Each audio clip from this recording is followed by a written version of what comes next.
Hola, buenas tardes a todos. Quiero darles la bienvenida a este webinar impulsados por Negocios UCAP y hoy de la mano de KPMG Venezuela.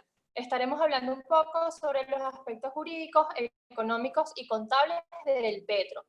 Para esto nos acompañan 4 personas importantes de esta firma auditoría: José Barrios, Carla de Vivo, Rafael Sánchez y Mauro Velázquez. José Barrios es socio de auditoría de KPMG Venezuela, contador público graduado de la Universidad Central de Venezuela con especialización en finanzas. Carla de Vivo, socia de legal, abogada egresada de nuestra casa de estudio en la Universidad Católica Andrés Bello, con posgrado en Derecho Tributario y especialización en Derecho Tributario y Derecho Administrativo de la Universidad Central de Venezuela. Rafael Sánchez, director de asesoría, contador público de la UCB con maestría en Administración y Finanzas de la Escuela de Negocios de la Universidad de Edimburgo. Y Mauro Velázquez, socio líder de Clientes y Mercados, contador público de la Universidad Santa María.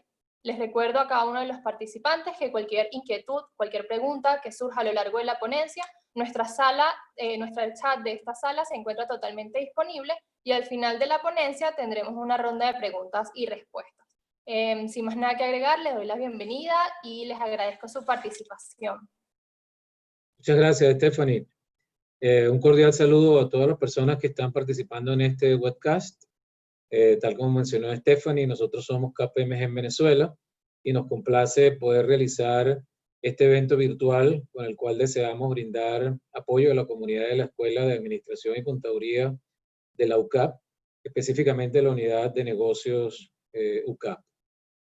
Esta sesión la hemos identificado el Petro, aspectos jurídicos, económicos y contables, y estaremos conversando sobre el uso de la tecnología en la finanza, lo que ya se conoce como FinTech, y cómo esta ha ayudado en nuestras actividades, sobre todo en estos momentos de distanciamiento, permitiendo en muchos casos dar continuidad a nuestros negocios. Haremos énfasis en los criptoactivos para tener una visión de sus beneficios, riesgos, marco legal y su impacto en la información financiera internacional y en Venezuela. Ya fuimos presentados simplemente para verificar el audio, la conexión de cada uno de ellos. Carla de Vivo, bienvenida Carla. Gracias, Mauro. Okay. José Barrios, bienvenido José. Hola, buenas tardes a todos. Gracias. Y Rafael Sánchez, director de Digital Advisory, como lo presentaron. Bienvenido, Rafael. Buenas tardes. Buenas tardes, gracias. ¿Cómo están? Bien, recuerden entonces que es importante que mantengan sus micrófonos en silencio para evitar interrupciones e interferencias. Después de las presentaciones, entonces tendremos un tiempo para atender preguntas que ustedes deseen ir formulando de una vez a través del chat que le permite la plataforma. Entonces, bueno, vamos a dar inicio con Rafael Sánchez, quien nos orientará un poco con respecto a los conceptos básicos de criptoactivos, qué es un criptoactivo, cómo nace realmente este término, qué hace un criptoactivo ser criptomoneda. Adelante, Rafael. Muchas gracias, Mauro. Bueno, los criptoactivos se definen en términos como unidades digitales, ¿no? En que se utilizan técnicas de criptografía para regular la generación y distribución de una cadena de información o llamada cadena de bloques, ¿ok? Simplemente un criptoactivo es una cadena de información basada o que da un valor a un activo para regular interacciones entre ellas. De allí se dice que el cripto significa múltiples cosas para diferentes personas. Pueden ser diferentes tipos de información, clases de inversión, productos básicos, bienes intangibles, derechos de propiedad, entre otros, ¿no? Realmente este concepto de cripto, o más bien la criptografía, ¿no? Es la que en definitiva le da robustez a este tipo de instrumentos, ¿no? Debido a Así la es. confidencialidad que ofrece o a la protección que ofrece, ¿no? Así es. Esta protección o confidencialidad hace que este tipo de activos se puedan convertir en medios de pago, que es lo que están viendo a continuación en esta lámina. Pero, ¿por qué nace? Bueno, nace prácticamente cuando empieza la revolución digital del año 2000, donde se empieza a revolucionar el medio de pago tradicional, en pago en tarjeta de crédito y efectivo, y se empiezan a utilizar plataformas como billeteras virtuales y redes privadas de tarjetas de crédito. Los menos jóvenes recordaremos acá que antes las tarjetas de crédito se usaban con troqueladoras y ahorita hay una red privada donde ustedes pueden hacer la transacción, y esto básicamente era con modelos de uso legal. Las criptomonedas o criptoactivos hicieron una revolución en el año 2009 donde se basan en monedas digitales que usan redes públicas de cadenas de bloques y no se basan en una moneda de curso legal como se han basado desde la época de los bancos centrales modernos. Y la mayoría usa tecnología blockchain, ¿ok? Dentro de una criptomoneda está también involucrada la tecnología blockchain, que la vamos a ver más adelante. Y no son reguladas, lo que no quiere decir que tengan un marco jurídico regulatorio. Sí lo tienen y se tienen que someter a los marcos jurídicos regulatorios de cada legislación, aunque son muy incipientes y no son reconocidos como un respaldo local, pero sí en el mercado como un respaldo universal, que es lo que quiere decir esta gráfica de intercambio de valor, ¿no? Sí, ahora bien, José, ¿cómo podríamos nosotros llevar toda esta terminología técnica al público en general? ¿Cómo se logra, a través de estos instrumentos, poder generar confianza en el público? Sí, gracias, Mauro. Fíjate, el tema aquí, y ya lo venía explicando Rafa, entran conceptos como blockchain, que diremos más adelante, y también el tema de que ya le llamamos moneda. ¿Por qué? Porque comenzamos a ver que se puede intercambiar. La situación sería que, ¿por qué algo como esto que se genera desde el punto de vista de sistemas, de esta codificación o encriptación, como se mencionó, se puede utilizar como intercambio y entra el tema de la confianza? Un tema en donde la persona que recibe este cripto o esta figura sabe o tiene confianza que va a recibir un contravalor si lo va a utilizar para el pago de cualquier cosa, ¿ok? Lo que sí queremos que esté claro y se va a venir indicando más adelante es que no es una moneda como la conocemos formalmente, que usted vaya a un banco y todos los que tenemos criptomonedas vamos a un banco y nos van a dar el equivalente en una moneda, vamos a decir, de curso legal. Eso no es así. Entonces, básicamente, resumimos que es un instrumento que ha generado confianza y con el cual se permite obtener servicios o productos por intercambio. Ahora bien, José, ya tú nos mencionas de alguna manera que no podemos ver directamente un cripto como si fuera una moneda de curso legal, ¿no? ¿Podrías, Rafael, tú darnos algunos ejemplos de estos criptos? Sí, el ejemplo más utilizado o la criptomoneda más utilizada es el Bitcoin, ¿no? Fue la primera que se creó en el año 2009 por Satoshi Nakamoto. Esto es una especie de acrónimo, anagrama que utilizó el creador de esto para proteger su identidad.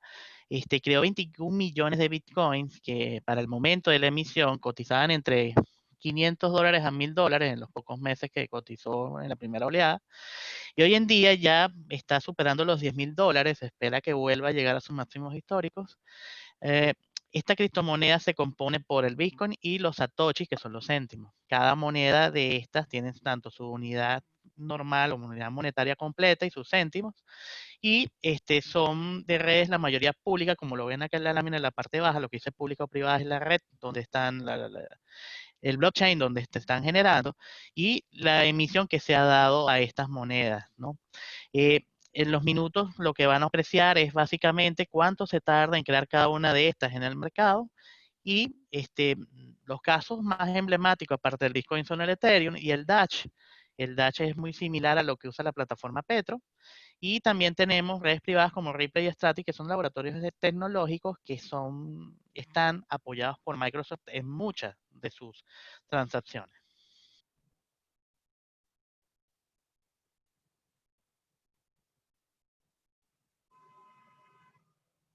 Pasamos a la siguiente. Sí. Y en Venezuela tenemos criptomonedas públicas y privadas. Desde el punto de vista de criptomonedas privadas está la Arepa Coin, la Bolívar Coin, la Uniscoin, que fue la primera criptomoneda creada en Venezuela, y tenemos la Perla Coin, ¿no? Dentro de las públicas municipales o estatales está el Cocuy Coin, que es del municipio en el estado Lara, que se utiliza como una especie de aval de pago. donde tú depositas el efectivo y te generan esta criptomoneda, está respaldada con base efectivo, pero vigilado por una cadena de bloques que hace que la transacción sea segura.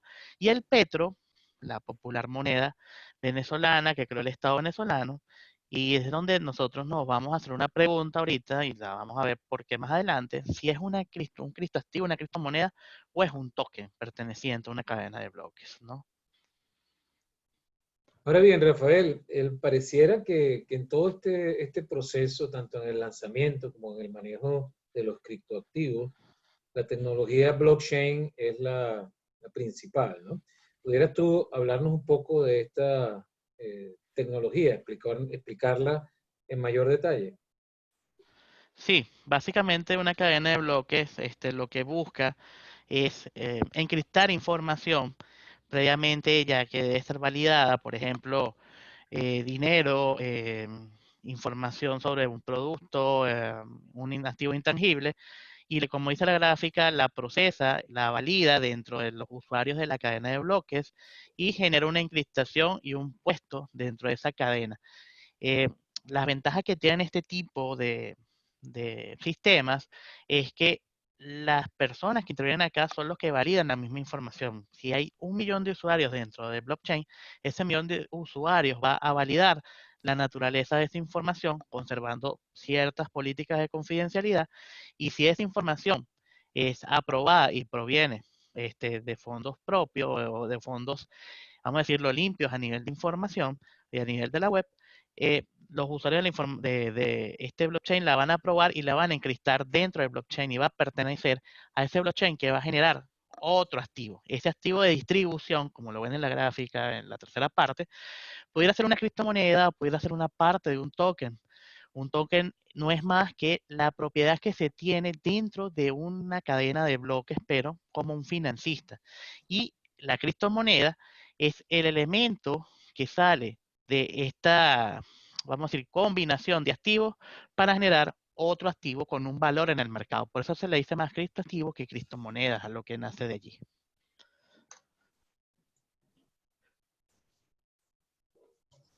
Siguiente.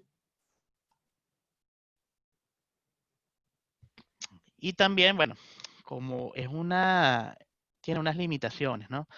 Estos son servidores altamente rápidos y de procesamiento de información eficiente. Esta eficiencia lo que hace es que requieras un servidor para verificar los bloques de la cadena altamente rápido y con una memoria virtual alta.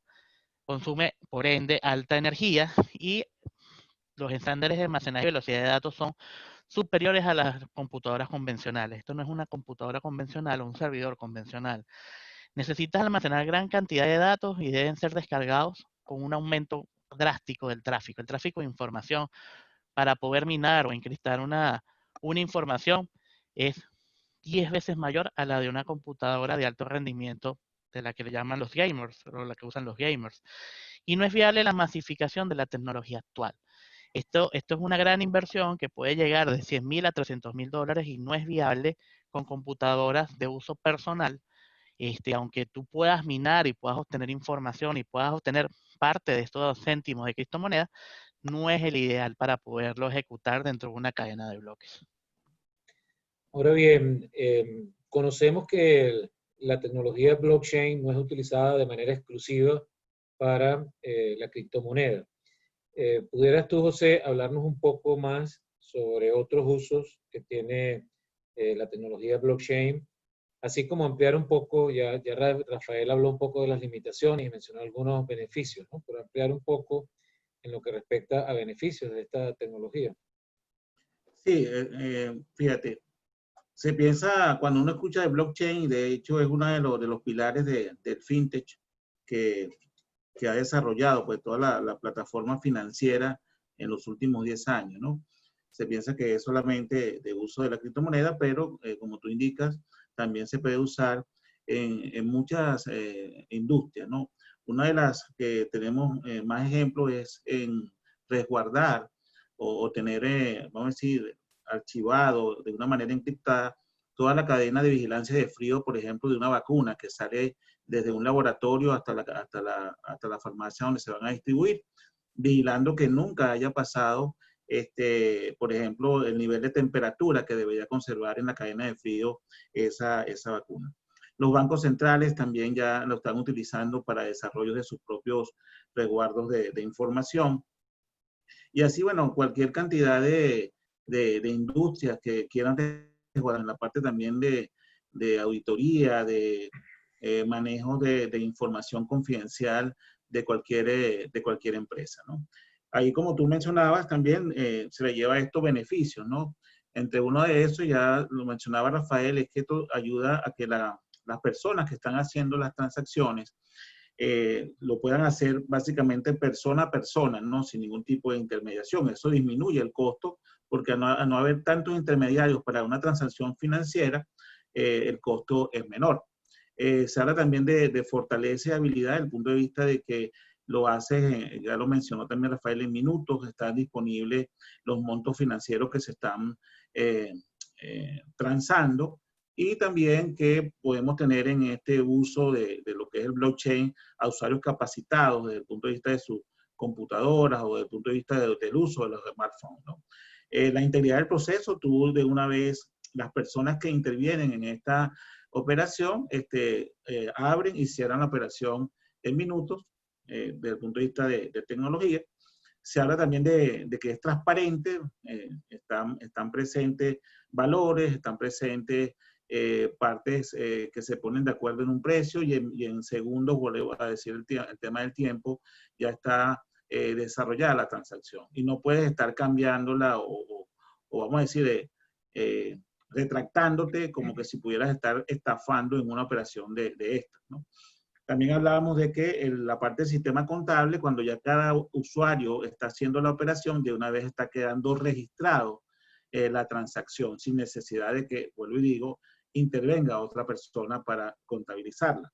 Y se habla de transacciones eficientes porque es un tema de tiempo, es menor tiempo que cualquier transacción financiera y va a estar incorporada una vez en todos los registros contables en un tiempo también bastante menor. Sí, muy bien. Bueno, ya hemos visto que el uso de estas transacciones ya llevan más de 10 años en el mercado, se han convertido en transacciones muy, muy famosas, muy importantes, con millones de usuarios, cifras muy significativas en las transacciones que se realizan, si los vemos en cantidades, en dólares. Tú destacas muy bien los beneficios, ¿no? Y bueno, hemos escuchado de muchas personas, entidades, que han podido hacer dinero importante, ¿no? A través de estas transacciones. Ahora bien, sabemos que también existen riesgos. ¿Podrías tú, Rafael, hablarnos un poco de esos riesgos en este tipo de transacciones? Bueno, como toda tecnología nueva o todo proceso que está incipiente, tiene un mayor riesgo en la parte de procesos regulatorios, ¿ok? Como todo proceso de hacer una moneda o un bien de intercambio, también necesita una fuente de financiamiento, que en este caso se produce con los tenedores de token, y para poder obtener este financiamiento se hacen los procesos de ICO.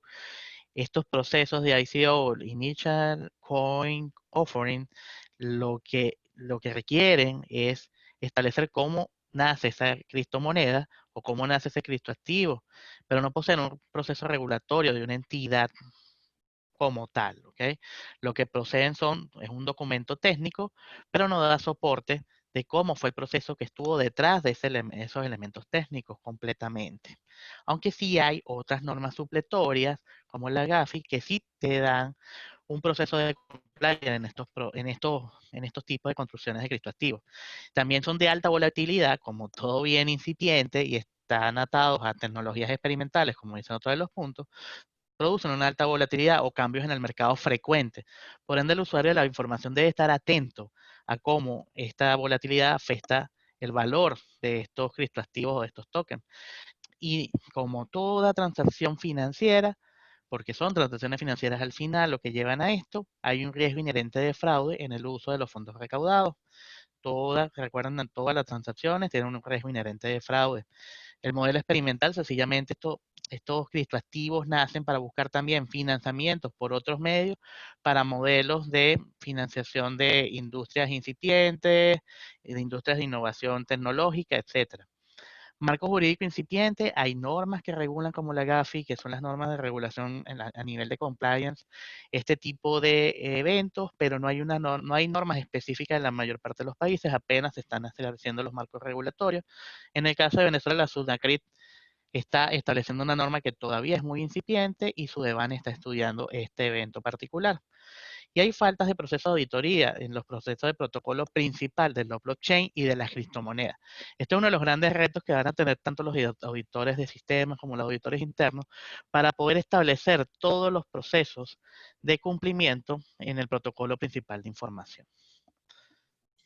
Ahora bien, José, tú mencionaste antes los beneficios, ¿no?, que brindan este tipo de transacciones. Ahora, vemos que no participan acá los operadores financieros tradicionales. No vemos un banco central o algún otro ente regulador. ¿Podrías hablarnos de una manera más precisa quiénes realizan este tipo de transacciones? Y vinculándolo un poco también a lo que mencionaba Rafael con respecto al riesgo de fraude. ¿Cómo poder satisfacernos del origen de los fondos que están entrando en este torrente de transacciones? Sí, fíjate, el riesgo aquí, o uno de los riesgos más importantes, va asociado también a la rapidez, ¿no? Lo que le da rapidez a todas estas transacciones, además de utilizar la tecnología blockchain, es que no tiene reguladores que estén interviniendo en el proceso, como tú lo mencionabas. Por ejemplo, si vamos a hacer una transacción de una transferencia, normalmente con un banco tradicional desde Venezuela a China, bueno, tiene que pasar por el Banco Central, por el banco corresponsal, por el banco emisor. O sea, una cantidad importante de reguladores que eso te disminuye o te aumenta el tiempo de la transacción en comparación con hacerlo con esta tecnología. Pero claro, al haber menos reguladores en el camino, también aumenta el riesgo de fraude. O sea, sé que, como se decía o se dice en el mercado, hay la defensa de que esto es incorruptible, inhackeable, como ya también lo ha dicho Rafael, pero estamos enfrentados al tema de esta falta de supervisión, ¿no? Que es una de las cosas que se está trabajando a nivel del mercado de criptoactivos, ¿no? Entonces ahí ese es uno de los riesgos importantes que se enfrenta, y los que participan son las personas que, vamos a decir, la masa de personas que quiere trabajar con esto, inclusive sin ningún tipo de restricción. O sea, abres tu cuenta, tu billetera electrónica y comienzas a hacer las transacciones. Ahí tú lo mencionabas sin preguntarle a esa persona de dónde vienen los fondos. Inclusive es uno de los temas que está enfrentando Estados Unidos, y a nivel mundial lo vamos a ver más adelante, de dónde vienen los fondos y a dónde van los fondos. Ahí hay un tema importante de riesgo para estas operaciones. Pero bueno, es lo que está ocurriendo.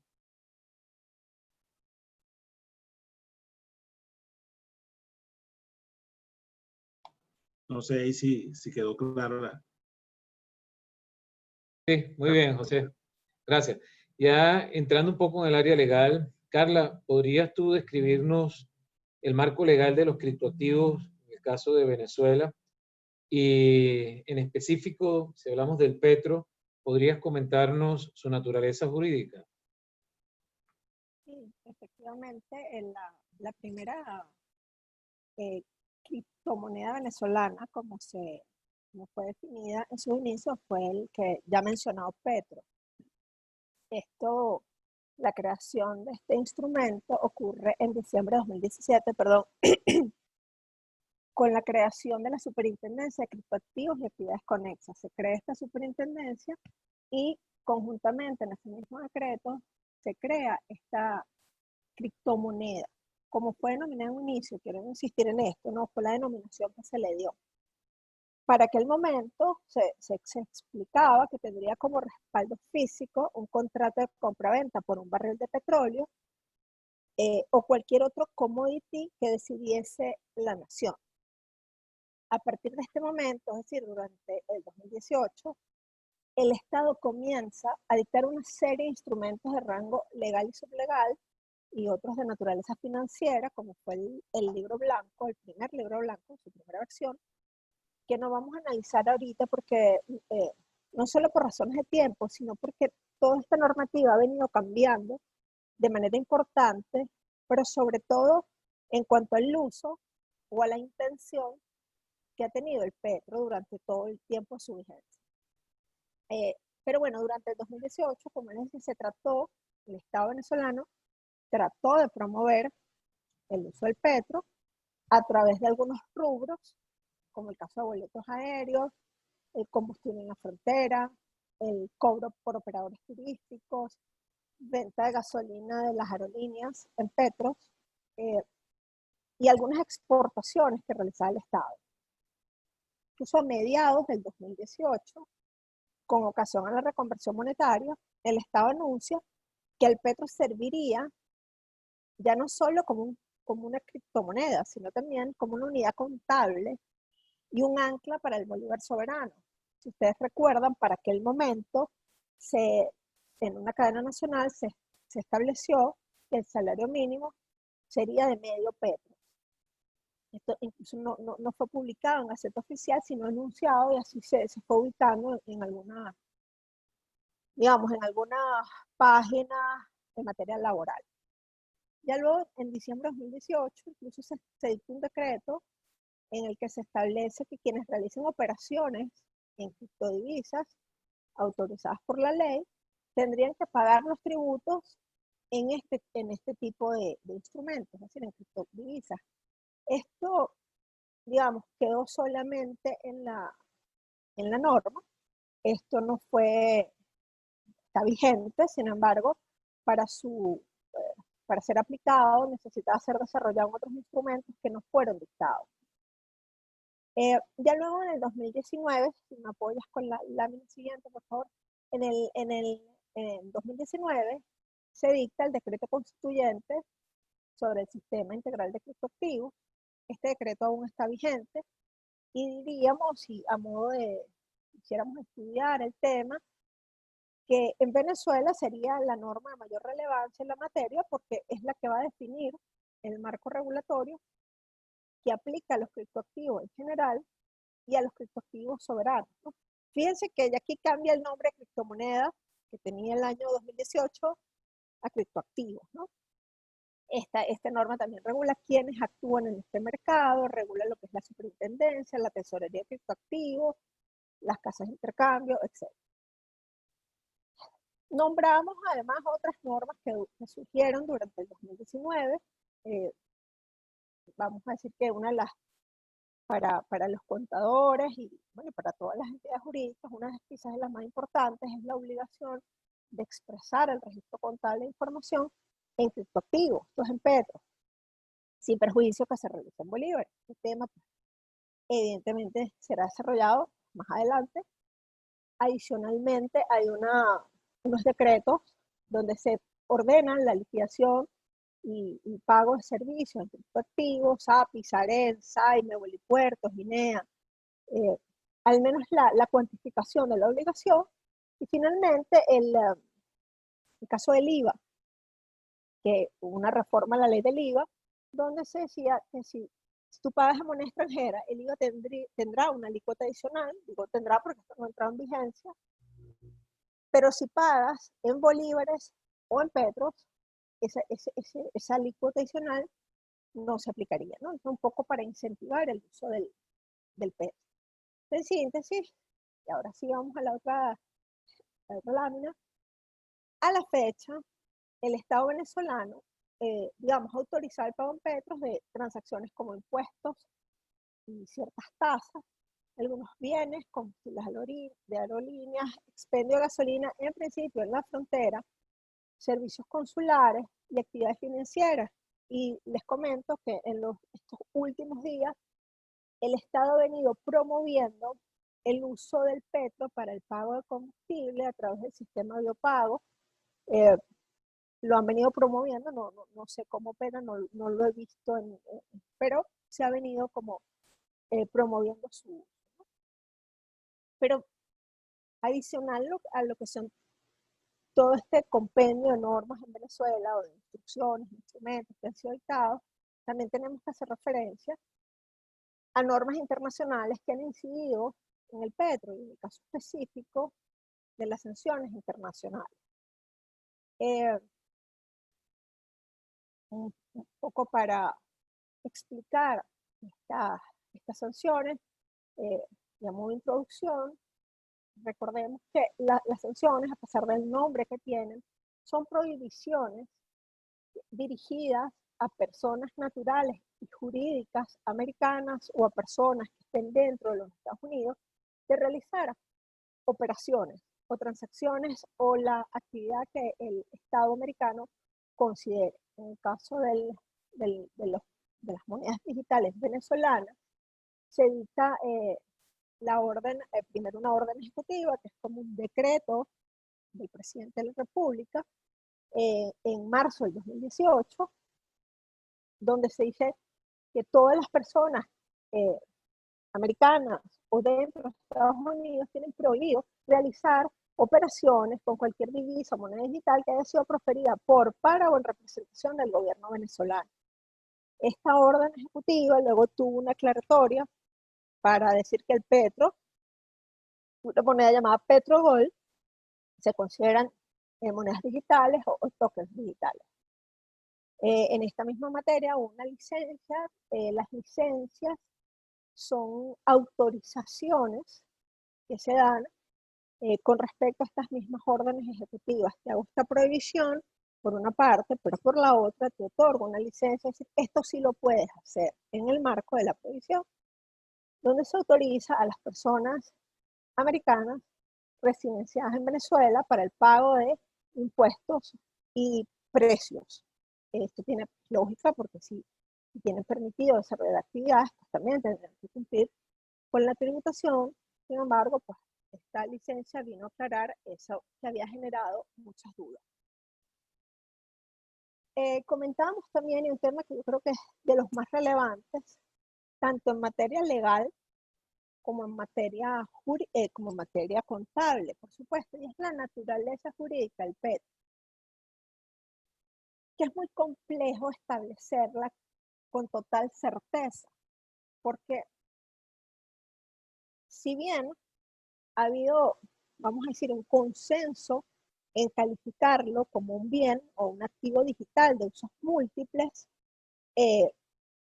jurídicamente como un bien mueble, intangible, patrimonial y genérico, ha sido difícil quizás encuadrarlo específicamente por los distintos usos que el Estado venezolano le ha querido dar, ¿no? Fíjense ustedes, como comentaba Rafael hace algunos minutos, hay quienes consideran que el Petro, por ejemplo, no es una criptomoneda, sino que se asemeja a un token, cosa que él podrá explicar mucho mejor que yo, porque se considera como un valor negociable donde el Estado venezolano, frente a sus usuarios, tiene una obligación de crédito de deuda pública, lo que no es propio por las criptomonedas, porque se supone que están soportados por un barril de petróleo u otro commodity protegido por el Estado. Se ha concluido también, y en eso no ha habido mayor debate, de que no se considera dinero desde el punto de vista jurídico o económico, pues la Constitución venezolana es bastante clara al decir que la moneda de curso legal es el bolívar.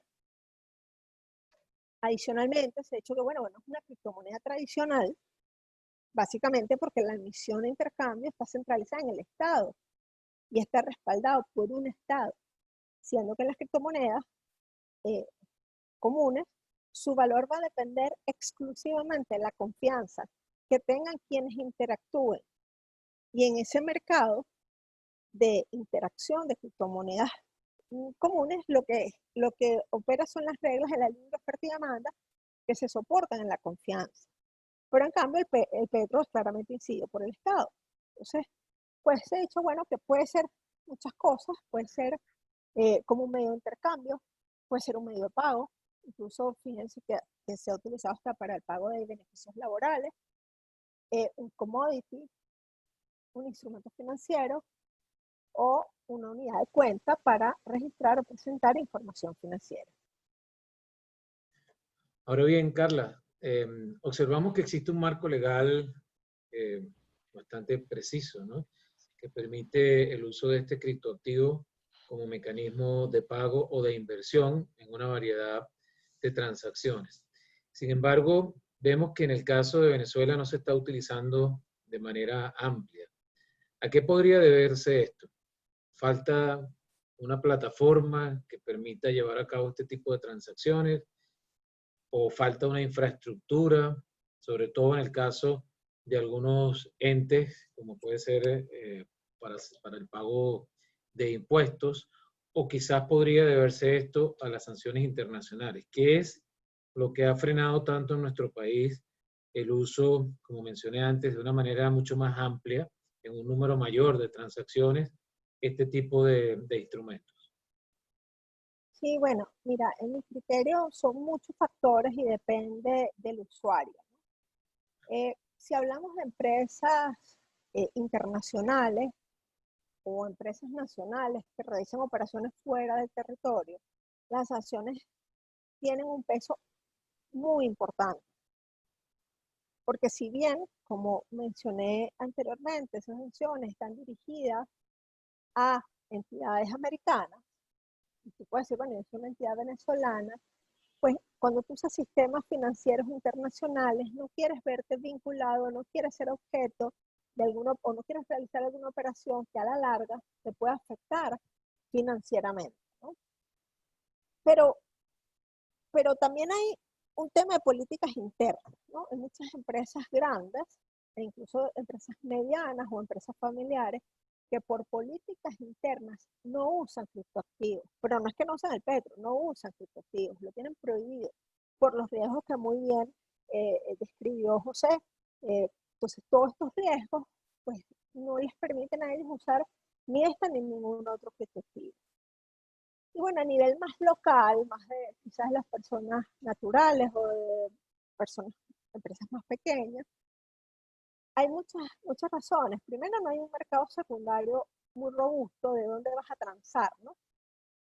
Efectivamente hay fallas en las plataformas, creo que muchos escuchamos lo que ocurrió en el mes de diciembre cuando se pagaron en Petros algunos beneficios laborales y no había dónde transar, muchos negocios no pudieron cobrarlos a tiempo, etcétera. Entonces, cuando pasa toda esta situación, entonces tienes un tema de confianza en la población, tienes un tema de cómo uso esto, para qué lo voy a usar. Y bueno, tengamos claro que en Venezuela la tecnología no es de punta. También tenemos muchas personas que no utilizan este tipo de sistemas. Entonces, digamos que creo que independientemente, para cualquier medio de pago o cualquier instrumento financiero, independientemente de que lo haya creado el Estado, tú tienes que generar la confianza suficiente para que se motive el ciudadano a utilizarlo. Ok, muchas gracias. Rafael, ahora podrías tú explicarnos un poco cómo se valora el petro, cómo se cotiza este instrumento y cuáles son las entidades autorizadas para realizar transacciones en este tipo de criptoactivos. ¿Cuáles operaciones pudiera yo actualmente realizar, considerando lo que ya acaba de mencionar Carla?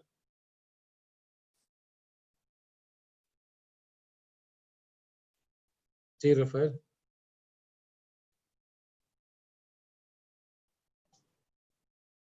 Rafael.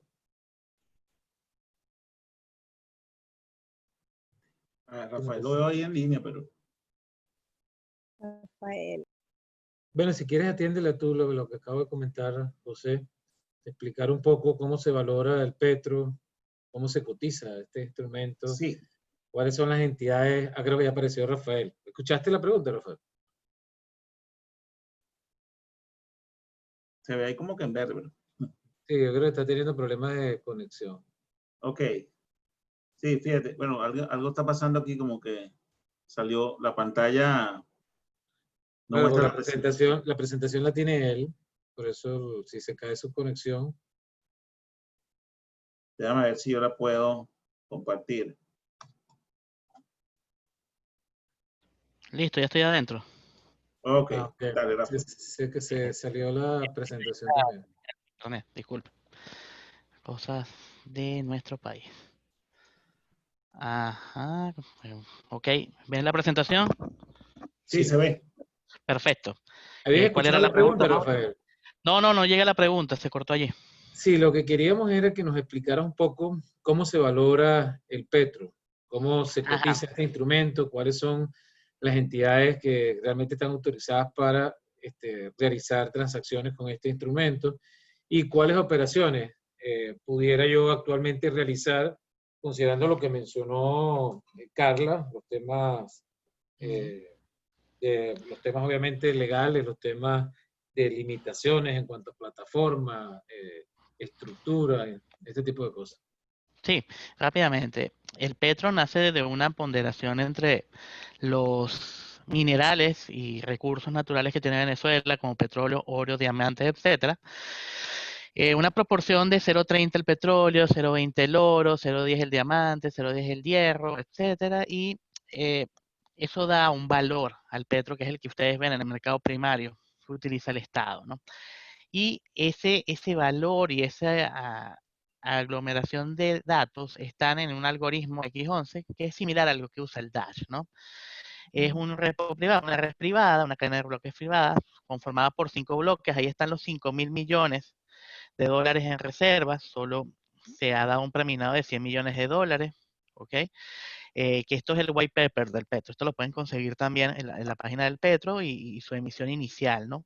Y ¿qué es la particularidad y por qué hacíamos la pregunta al principio de si era un criptoactivo o un token? Porque en realidad es un token que busca financiamiento. El Petro busca darse valor con la circulación del mismo Petro y este tema que trataron con Carla de la confianza es básico para poderle dar valor, ¿no? De aquí van a nacer las cotizaciones del Petro. ¿Cómo se va a cotizar en el mercado? Bueno, básicamente por dos plataformas como tal. Uno, la primaria, que es la cotización del Petro en el sistema Patria, donde tú vas a poder o podías comprar hasta que el sistema colapsó en enero de 2020, en un mercado primario de $60 por Petro. Y después en algunas exchanges nacionales inscritas en Sunacrip, aquí tienen un ejemplo de algunas, como CryptoEx, Cryptia, Bancar, Amberes, AFX, Cristolago y Cristomundo, que fueron las 7 primeras que se inscribieron en Sunacrip. Hay muchísimas más ya en el mercado, pero esas son las principales, ¿no? Esto va a darte un mercado secundario y un mercado secundario que va a tener un valor con base a las compras y ventas de estos criptoactivos o de este petro en ese mercado. Y va a variar mucho su valor. Ese es uno de los grandes retos que va a tener el petro de ahora en adelante.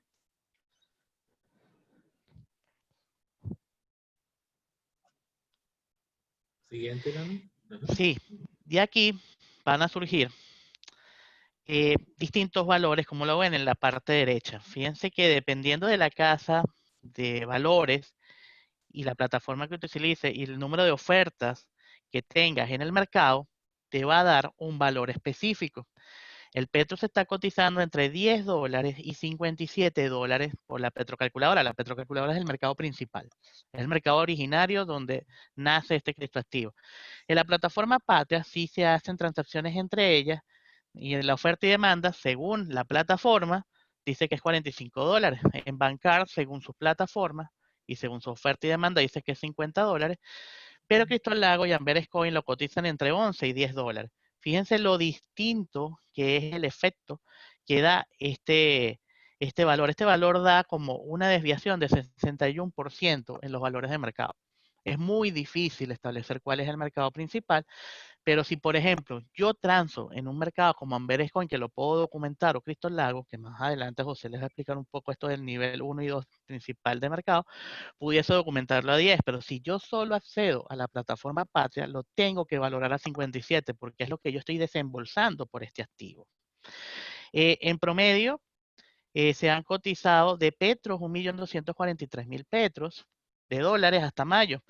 Inclusive, unos datos que me pasó José esta tarde, antes de este evento, ya temas como el Bitcoin, por ejemplo, está cotizando en 4.3 millones de dólares en Venezuela durante el evento de la pandemia.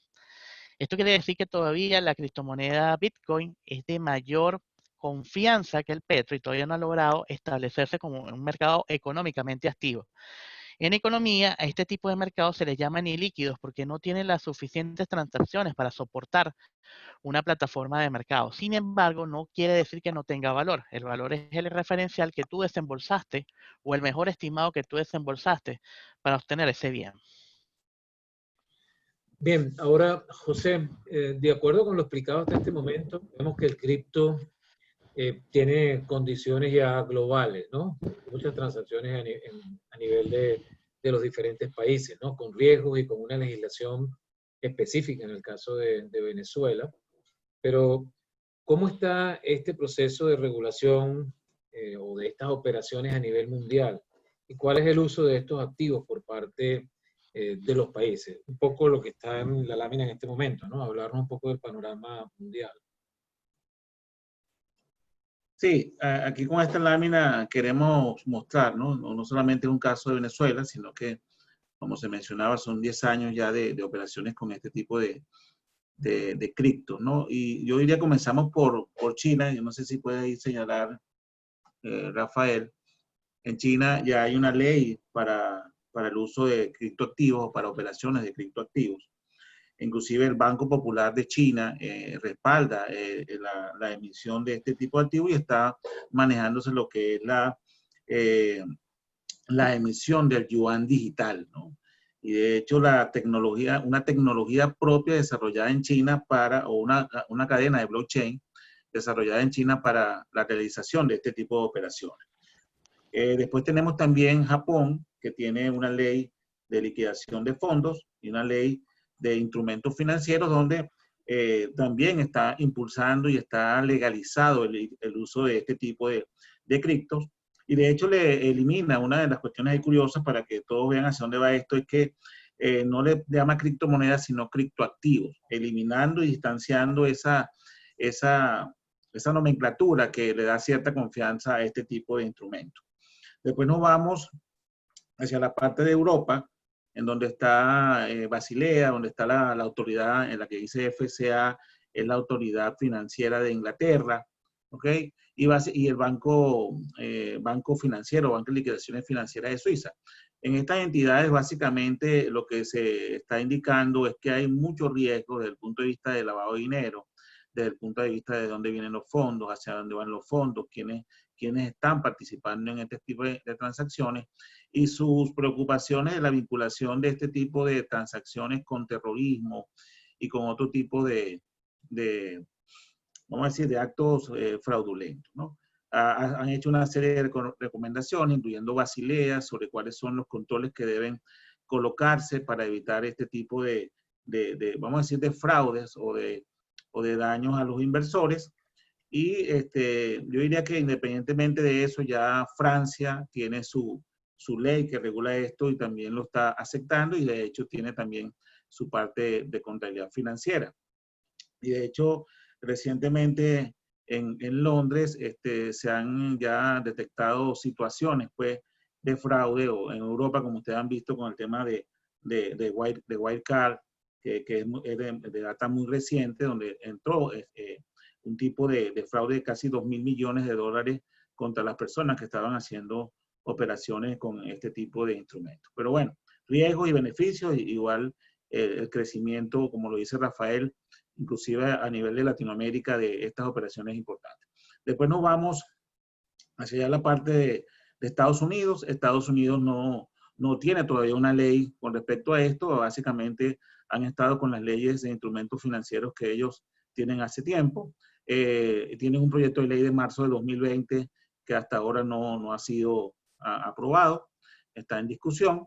Y lo que ha estado haciendo la SEC es regulando, como dijo Rafael ahí, las emisiones de este tipo de transacciones. Telegram ha tenido una demanda por esto, Ethereum también, y básicamente, con lo que hemos comentado, ellos alegan que apenas se crea la oferta pública del tipo de monedas o de token, los prospectos son engañosos, indican que hay inclusive seguridad de que no hay fraude, de que no se van a utilizar para terrorismo, y con esa clase de engaños levantan millones y millones de dólares que al final no se sabe dónde van, ¿no? Entonces ahí hay todavía sus barreras, pero bueno, igual se hacen operaciones de otro tipo. Se está en espera de la legislación. Vamos a México, donde sí se hizo ya una ley de fintech, que es todo lo que esto engloba, blockchain, criptomoneda y todo lo que tiene que ver con tecnología financiera aplicada a la parte de la banca. Está también la Combinación Nacional de Valores.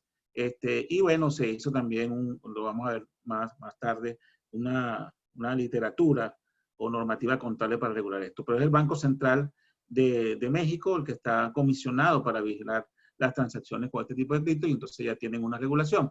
En Colombia hay un proyecto de ley de hace año y medio aproximadamente que estaba en proceso de discusión, se suspendió el 8 de junio de este año y básicamente se está pidiendo que se actualice porque un año y medio en este tipo de mercado básicamente muchas cosas han cambiado y esa ley ya puede estar bastante caduca, ¿no? Pero las operaciones se permiten, la Superintendencia Financiera, la DIAN, que es el CENIAT de Colombia, tienen de alguna manera sus normativas, vamos a decir, de aceptadas hasta el momento, no emitidas, pero sí aceptadas de manejarlo como inventario, manejarlo como instrumento financiero y permitir que se dé. Y de hecho, Colombia está en ese pacto que hay del buen uso de la tecnología blockchain a nivel mundial.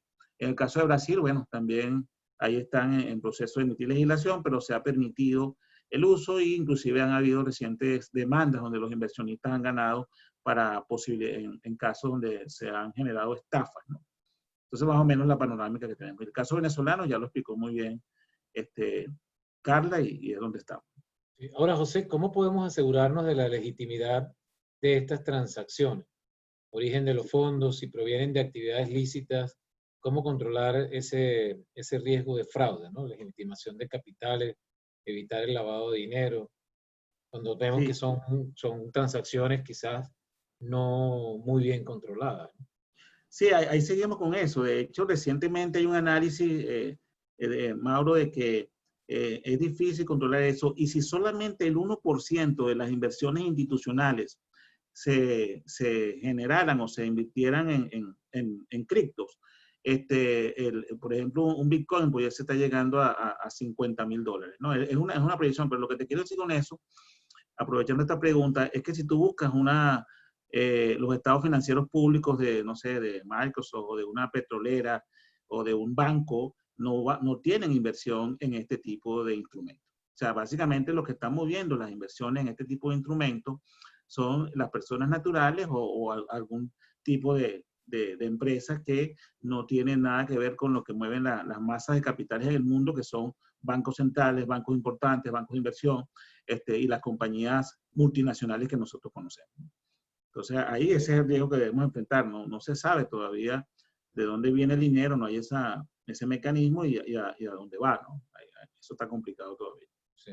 Ahora, estas transacciones que son ya de característica mundial, ¿no? Realizadas por un número importante de países, ¿cómo se reconocen en la información financiera? Sí, fíjate, es el desafío que enfrentamos los contadores. Hasta ahora han estado conversando, por supuesto, Rafael, especialista financiero, y nuestra abogada. Entonces, los contadores nos enfrentamos al tema de, con estas características y lo que todos hemos estado escuchando, ¿cómo medimos estos instrumentos para reconocerlos en los estados financieros? ¿Cómo lo clasificamos? ¿Es un activo? ¿Es un pasivo? ¿Es un instrumento corriente? ¿Es no corriente?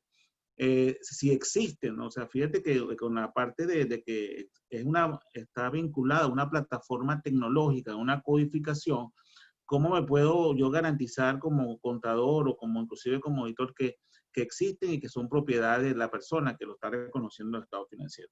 El impacto tributario, bueno, es una de las cuestiones que también debemos determinar con base en la legislación de cada país, pero donde siempre los tributaristas nos indican que lo que diga el contador es también ellos cómo lo van a considerar el efecto en la ganancia. Y la parte legal, bueno, ya de cada país, dependiendo de eso, vamos a ver más adelante que puede tener un impacto. Entonces, desde el punto de vista de reporte financiero, que también es tu pregunta, entonces nos llevamos a que la primera, vamos a decir, organización que nos rige a nosotros, que es la Junta de Normas Internacionales de Información Financiera, básicamente lo definió de esta manera. Este instrumento es un activo digital, virtual, que utiliza la criptografía para su seguridad y para su control, ¿no? Que eso fue la definición que ya manejó Rafael. Este instrumento no es emitido por una autoridad jurisdiccional. Por otra parte, aquí lo que queríamos era como separar que no es una moneda. O sea, al no ser una moneda, prácticamente estamos diciendo no es efectivo como lo conocemos normalmente. No hay un respaldo de una república con respecto a esto. Y no da lugar a un contrato. Fíjense que esto se genera en una transacción, lo que es persona a persona, a nivel de estas plataformas tecnológicas, y ahí no hay un contrato como un instrumento financiero definido por la NIF número 9 o por la NIF 39. Bueno, creo que la mayoría de los que están son de la Escuela de Contaduría y Administración, ¿no? Entonces, esa es la característica que definió la Junta de Normas para este tipo de activo. No sé ahí, Mauro, si queda un poco... Sí, está bien. Sí. Entonces, el asunto es, como hay tantos puntos de vista, diría yo, a nivel mundial y temas con legislación, sabemos entonces que nuestros colegas, pues, en los diferentes países tienen unos tratamientos que yo pudiese decir que son distintos, ¿no?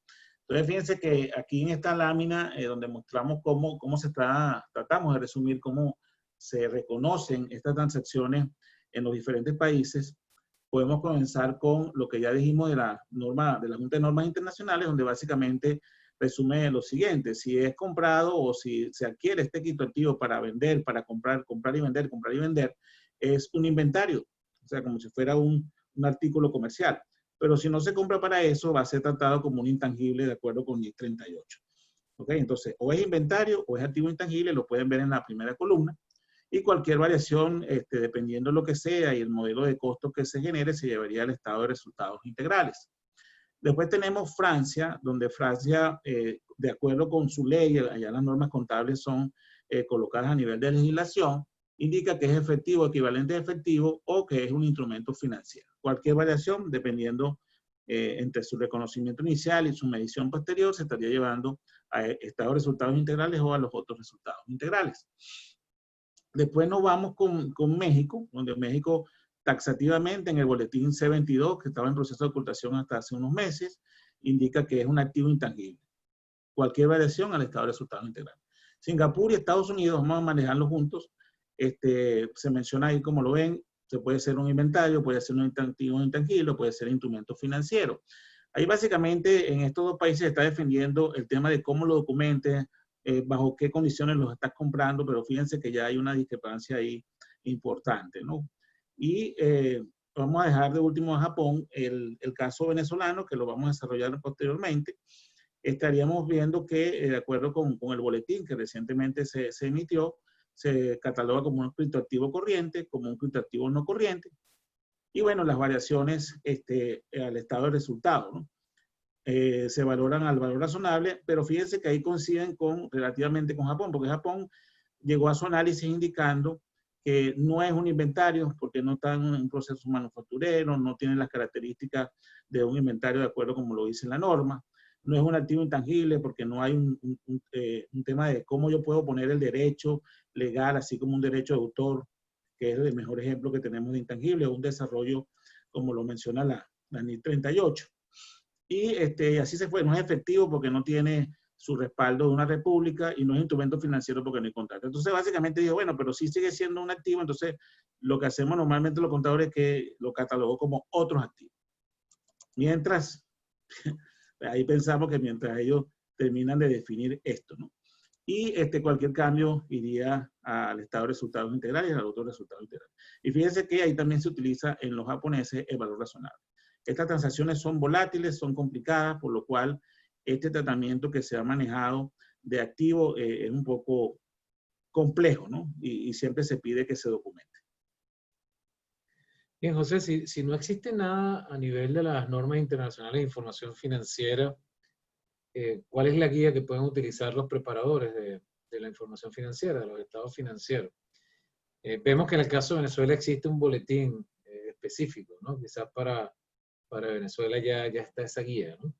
Pero a nivel internacional, ¿cómo deberían hacer los preparadores de los estados financieros? Sí, en principio, si no tienen ninguna normativa, sería seguir lo de las normas internacionales. Y si tienen la normativa, como ya vimos ahí, dependiendo del país donde se encuentre, se tienen que regir por ese país. Una tercera opción que se está manejando es que desarrollen la propia política contable, ¿no? Pero el hecho de que la Junta de Normas Internacionales haya explicado eso, te limita un poco, ¿no? Haya explicado que o es inventario o es intangible, pero hay una crítica de ciertos países donde no existe una normativa estándar que dice, bueno, pero con base en lo que yo argumento y documento, no me parece eso y si tienen sus propios principios contables, se pueden ir a la, voy a decirlo así, a la fabricación de la propia norma siempre y cuando lo revelen. Ok. Entonces, bueno, para el caso venezolano, tú lo mencionaste ahí, se aprobó la BABEN-NIF, estamos ahí con el tiempo ya corto. Yo diría que aquí básicamente lo importante es que se tiene que definir de acuerdo con lo que ya inclusive explicó Rafael, que es un criptoactivo siempre y cuando se maneje la tecnología blockchain, existe lo que se llama la billetera electrónica, y bueno, y se puede constatar que hay esa salida de fondos para adquirir este tipo de instrumentos. El reconocimiento inicial va a ser al costo, lo que usted pague, inclusive si le tocó pagar alguna comisión o algo, eso entra también en el costo, como su reconocimiento inicial, y posteriormente se va a valorar al valor razonable, pero solamente en los niveles 1 y 2. De todas maneras, después sería bueno una pregunta ahí para Rafael de por qué no se utiliza el nivel 3. Pero de la NIF número 13 se tomó los niveles 1 y 2. Después, cualquier incremento que se genere entre el reconocimiento inicial y el reconocimiento posterior, a la medición posterior, se estaría llevando, si es ganancia, otros resultados integrales, si es pérdida, primero si hay alguna ganancia, se elimina y cualquier pérdida, entonces restante, sería llevada al estado de resultado.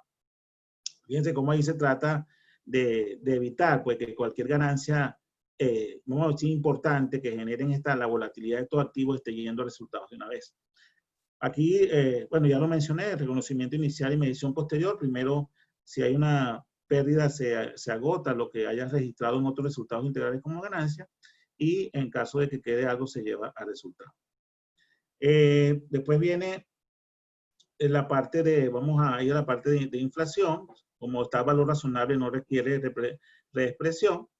Y bueno, lo que les había mencionado en la otra lámina, que la federación decidió que si se utiliza para vender, pues para salir de la transacción en los 12 meses siguientes es corriente y si no, sería no corriente.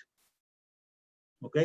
Se presenta entonces como un elemento del estado de situación financiera. Es otra de las cosas importantes para los usuarios, es que usted va a poder ver que ahí está el criptoactivo en una línea específica, no que va a estar colocado en otros activos o en otro clasificación conocida tradicionalmente, sino que está específico, tanto en el estado de situación financiera como también en el estado de resultado, cualquier operación o resultado que se genere por el uso de este tipo de instrumento.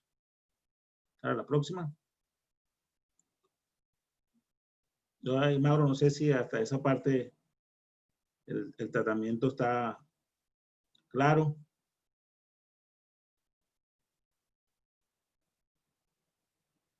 ¿Se cortó? No, José, continúa. Perfecto. Entonces aquí, fíjense que una de las cuestiones que también pedía la SUNACRIP, que también lo mencionó Carla, era que se presentaran estados financieros o una información financiera que presentada en instrumento que tuviera el gobierno en ese momento. En este caso es el Petro o el cripto que maneja el gobierno. Todo lo que es el boletín fue, vamos a decir, conversado. En todo momento estuvo la SUNACRIP, vamos a decir, en conversaciones con la federación. Y bueno, se aprobó y hasta ahora no hay ningún tipo vamos a decir, de reclamo o alguna cuestión en contra de este boletín. Y es el boletín que ha sido más ocultado en todos los boletines emitidos por la Federación de Colegios de Contadores, ¿no? ¿Alguna pregunta adicional? Fíjense, aquí tenemos un ejemplo rápido para ver si el tiempo me da, donde queríamos mostrarle cómo quedaría la aplicación de este boletín. Fíjense que ahí tenemos entonces un criptoactivo no corriente, un criptoactivo corriente. Tenemos saldos iniciales, un poco para que se vean las valoraciones. Gracias, Rafa, si lo puedes ahí aumentar porque la presbicia me tiene ahí medio. Fíjense que ahí la idea es mostrarles que la clasificación, dependiendo de si es un uso de 12 meses o no, que también se pueda establecer una variación entre el corriente y el no corriente. o entre el saldo del inicio del año anterior y el año actual, y cómo eso entonces también va a resultados. Fíjense que a nivel del estado de, si podemos vincular, Rafa, ahí que se vea la variación, nosotros podemos tener un activo que valía 20, por ejemplo, 20 millones de dólares o 200 millones de dólares el año inicial. Después, por alguna razón de valoración, no siguió cotizándose, el valor razonable no se puede acceder al 1 y el 2. La misma norma te dice que tienes que deteriorarlo y llevar el 100% del resultado, que lo pueden ver en la lámina. Ok, gracias, Rafa. En el primer 20 millones de dólares, que simplemente dejaron de cotizarse para efectos de este ejemplo, ya no hay más valor razonable de eso, entonces completamente el resultado. Aquí estamos asumiendo que no había ninguna ganancia por la tenencia de ese activo el año anterior o el año en curso. Después fíjense que tenemos en el no corriente, que pasó de, a ver, Rafa, de 100 a 340 millones de dólares, y entonces ahí se generó una ganancia de 240 millones de dólares, ¿correcto? Entonces fíjense cómo en el estado de resultados lo estamos colocando como ganancia en tenencia de criptoactivos, pero no en los resultados de operaciones normales, sino en otros resultados integrales, ¿ok? Eso me va a generar que a nivel de patrimonio en el año que estamos en curso van a quedar unos otros resultados integrales de 240 millones, que cuando estemos el año siguiente viendo la valoración o inclusive desincorporando ese activo no corriente que me generó este resultado, tenemos que primero eliminar esa ganancia y después desincorporar toda la operación.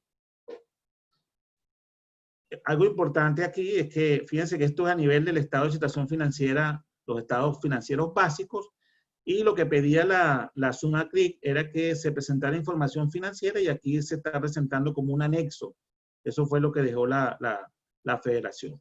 Un anexo donde todo eso que ustedes ven ahí está expresado en petros, a la tasa de cambio de ese momento, y la conversión básicamente es dividirlo entre la tasa que en ese momento tenga el Banco Central de Venezuela, ¿ok?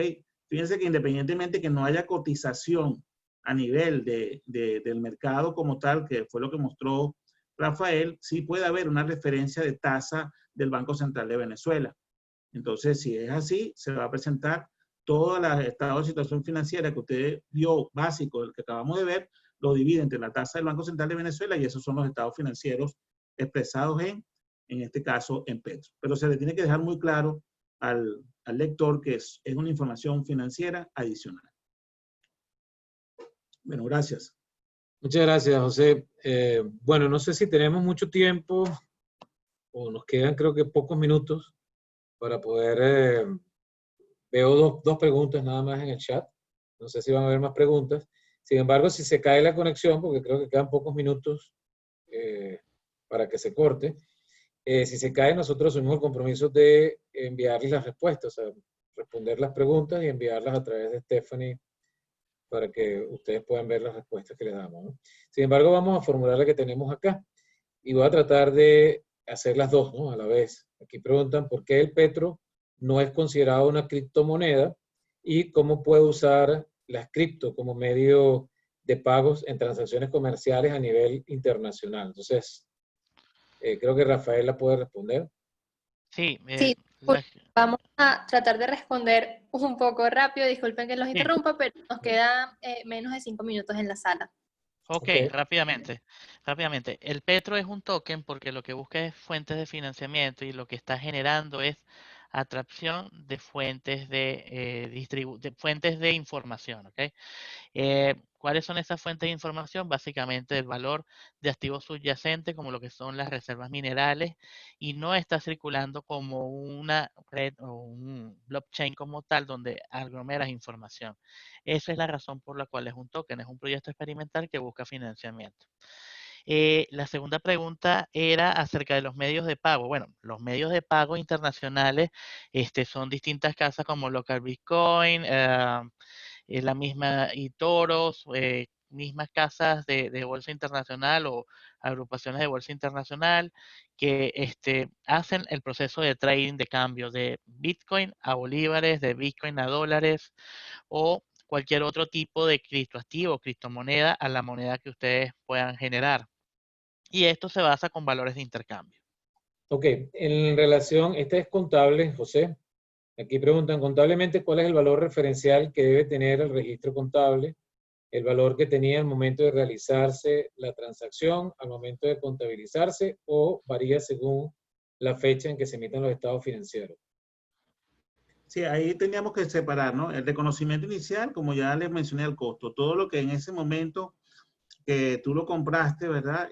Tuviste que invertir en su costo más cualquier comisión. Y desde el punto de vista de valor de referencia, ¿no? Va a ser, creo que lo menciona la pregunta, el caso de lo que tengas de valoración desde el punto de vista de mercado, ¿no?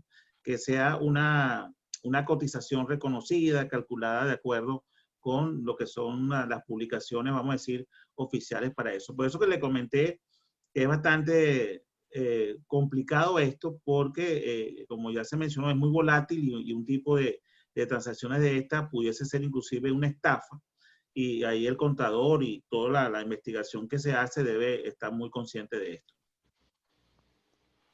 Sí, aquí preguntan, en el caso de ser reconocido como un activo intangible, ¿no? ¿Cómo debe valorarse en cuanto a lo que se refiere al deterioro que pudiera generarse en ese activo? Sí, ahí, excelente esa pregunta, ¿no? Tenemos que los activos intangibles también pueden ser objeto de deterioro una vez que tú lo reconoces inicialmente y después le conoces algún deterioro que va a venir en tal caso por la referencia de valoración entre inicial y posterior, tendrías que entonces llevarlo a resultados, ¿no? Hay que estar pendiente de que el deterioro conceptualizado como que es disminución de valor y no que vamos a estar después que pudiese desaparecer el deterioro, está llevando el valor del activo a un monto por encima de lo que inicialmente estaba registrado. Acuérdense que Sí. al hacerlo va a estar valorado de acuerdo con NIS 38, que es costo o el otro modelo. Sí, también preguntan qué pasa si yo reconozco un deterioro este año y el año siguiente incrementa el valor, si yo puedo revertir el deterioro. Sí, acuérdense que la misma norma te permite hacer el reverso, pero hasta el monto que quedaría como si nunca se hubiese deteriorado. Vuelvo y digo, lo que no puedes es generar ganancias en el año siguiente por un monto que esté por encima de la inicialmente reconocido. Sí. Fíjate, y la última pregunta, ¿cuál es el incentivo para cambiar una moneda con respaldo dólares por una que no tiene respaldo, criptomoneda? Bueno, el Bueno, principal incentivo acá es la facilidad que te da para hacer cualquier tipo de transacción y son altamente rápidos y no generan casi gastos de comisiones, es el 0.1% de las comisiones de la banca internacional, ¿no? Esa es la ventaja que se tiene. Como les mencioné, es una tecnología incipiente que aún falta por normarla y aparte falta por revisar, que es el punto en contra que tiene también, ese trasfondo que tiene esa información y esos recursos que salen de las criptomonedas. Si bien puede haber una legitimación previa o un proceso de revisión previa de esa información que entra, no sabemos cuál es el origen de esa información per se, si viene de la Deep Web o de la Internet más oscura todavía. Eso es un proceso que las legislaciones están estudiando, pero sí es un mecanismo de intercambio altamente rápido, eh, de alta volatilidad. Por eso si las personas se arriesgan y pueden asumir el riesgo, que es lo primero que hay que evaluar, pueden tener un alto rendimiento en las transacciones como tal, ¿no? Esas son las ventajas que se le ven por ahora, pero es una tecnología incipiente. Apenas son 2.300, 2.800 millones de dólares o hasta 380 mil millones de dólares, perdón, que se están cotizando a la fecha de este tipo de transacciones a nivel mundial. Ok, bueno, acuérdense que lamentablemente, mayor riesgo, mayor rendimiento, ¿no? O Así sea, es, uno no ve esto como una inversión permanente, ¿no? así es. Yo creo que ya se mencionó. bien, lamentablemente hay unas preguntas que están apareciendo ahorita que no vamos a poder responder, quizás a través de Stephanie, si nos las puede hacer llegar, nosotros las respondemos y regresamos con las respuestas. Muchísimas gracias a todos por participar en este evento, y igualmente a la Universidad Católica Andrés Bello por invitarnos. y bueno, quedamos en disposición para cualquier otro evento, ¿no? En pantalla tienen algunos de los webcasts que hemos estado realizando durante este tiempo de pandemia, los cuales están grabados y están disponibles en el caso de que quieran revisarlos. Igualmente, los invitamos a estar muy atentos de la información que ponemos en nuestras redes sociales para que puedan estar participando en próximos eventos. Entonces, muchísimas gracias nuevamente y hasta otra oportunidad. Muchísimas gracias. Hasta Sí, luego, quiero gracias. darle a los 4 ponentes por un webinar tan importante y tan nutritivo en estos tiempos, ¿no? Les recuerdo a cada uno de los participantes que la grabación de este webinar va a estar disponible en nuestro canal de YouTube, Negocios UCAP, bueno, si quieren volver a presenciarla. También nuestras redes sociales, @negociosUCAP, tanto en Twitter como en Instagram, para, bueno, enterarnos un poco de los futuros webinars que tendremos. Muchas gracias a todos y feliz tarde. Gracias. Hasta luego. Gracias, feliz tarde.